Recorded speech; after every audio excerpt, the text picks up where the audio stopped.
Hello ladies and gentlemen, my name is Emem Archibong. I'm a singer-songwriter and I'm also a pharmacist.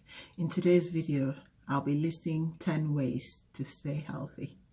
Before I go any further with the video, just two things. First of all, I'd like to encourage you to like, comment, subscribe, share, hit the notification bell so that you'll not miss any uploads. The second thing, just a little story.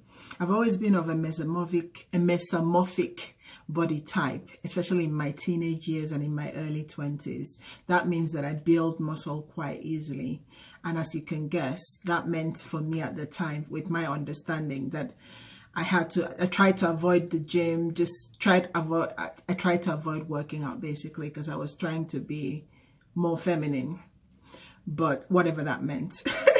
But now that I'm older, I realize just how important it is to take care of yourself, to exercise, to eat right, to build muscle in the gym. In fact, muscle is actually the tissue that actually helps you burn fat even at rest.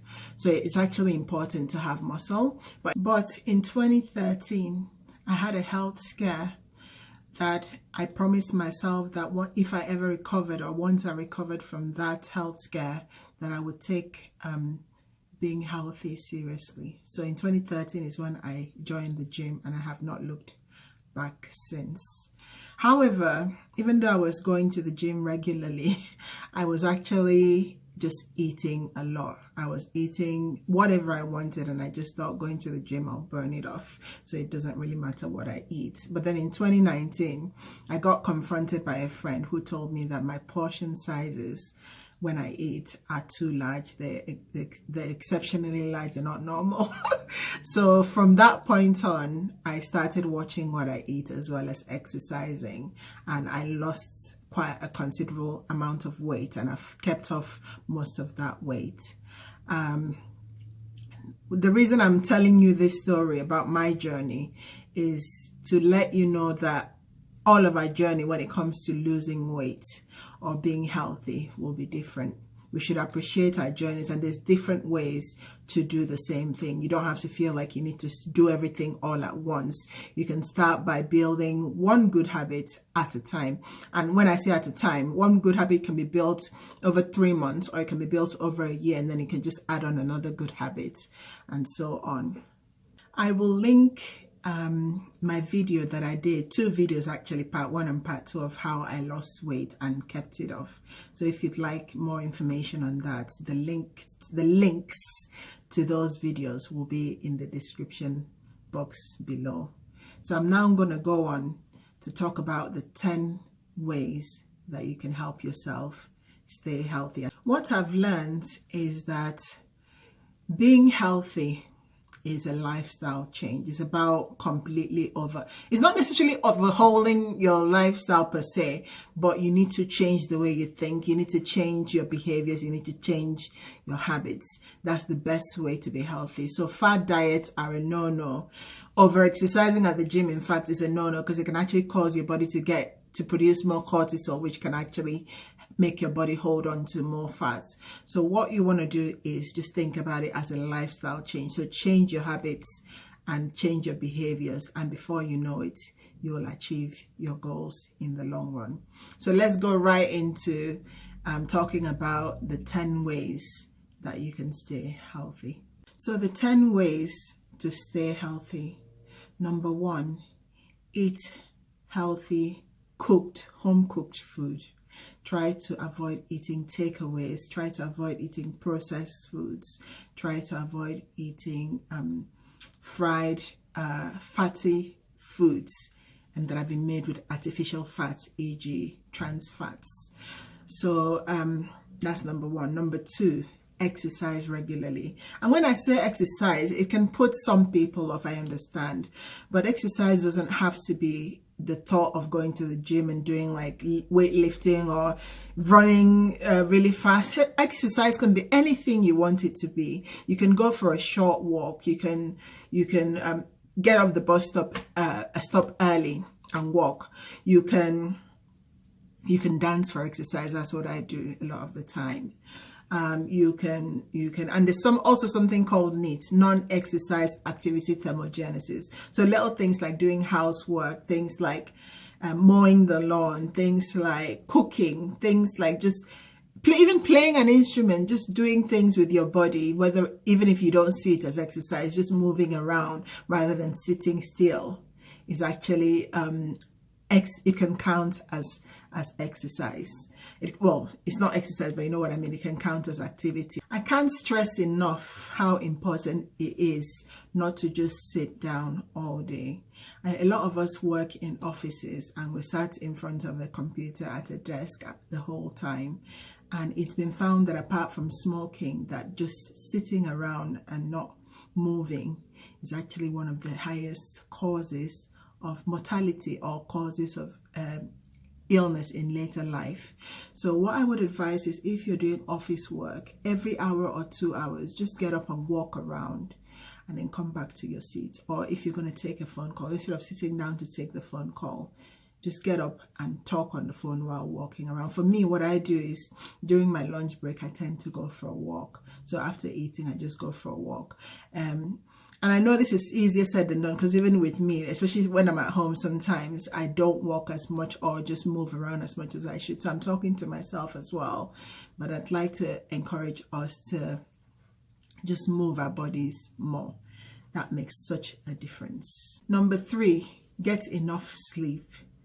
It's been found that optimum sleep is achieved when we sleep between 7 to 8 hours, actually between 6 to 8 hours. So you might find that 6 hours works better for you. You might find that 8 hours works better for you. But it's important to have good sleep hygiene so that we can get the maximum amount of sleep that we can get. And obviously going over 8 or 9 hours of sleep a night is not necessary. It's just, the important thing is just getting enough rest so that your body gets to repair itself while you're sleeping. Number 4, drink water and limit sugary drinks. Apart from water, other things you can drink are like unsweetened green tea, unsweetened black tea, or unsweetened coffee. All that can count towards your water intake. And also even fruits that have a high water content like cucumbers and watermelon can actually help in terms of your fluid intake and the amount of water you should be drinking a day. And I think it's usually 8 glasses of water a day or 2 liters of water a day. But if you exercise, you need to drink even one. And with that, I'm talking to myself because I don't drink water as much as I should, but that's something I'm working on.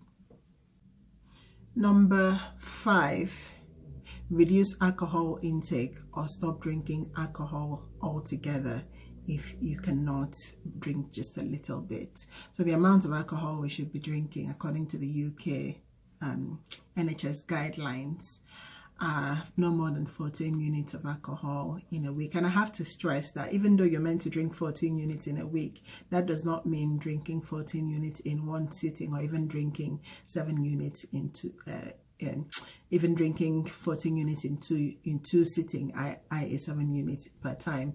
The important thing is to spread it out. So if you're going to drink alcohol, try and drink a little bit when you drink, and try to limit the amount to less than 14 units per week. Otherwise, which is what I do, abstinence is better, because with me I have an addictive personality. So I know that if I were to drink a little bit of alcohol before I know it, it would become a lot of alcohol. So I literally just stay away from the stuff. And I don't really enjoy it, to be fair, but I think, I know it's probably easier said than done, but try and limit alcohol intake. Number 6, stop smoking. As we all know, smoking is a big killer. It causes a lot of cancers, and it causes cardiovascular disease, as well as things like diabetes, and even it can cause like lung issues, things like emphysema or chronic obstructive pulmonary disease, COPD. So what we need to do in terms of stopping smoking is trying to get support as much as we can. So seeing your healthcare provider, going online and finding support groups, or even speaking to your GP, and you can get the help, that the support that you need, because it's been found that it's easier to break the habit of smoking if you have support and if you're using NRT, nicotine replacement therapy of any kind. So I hope that helps.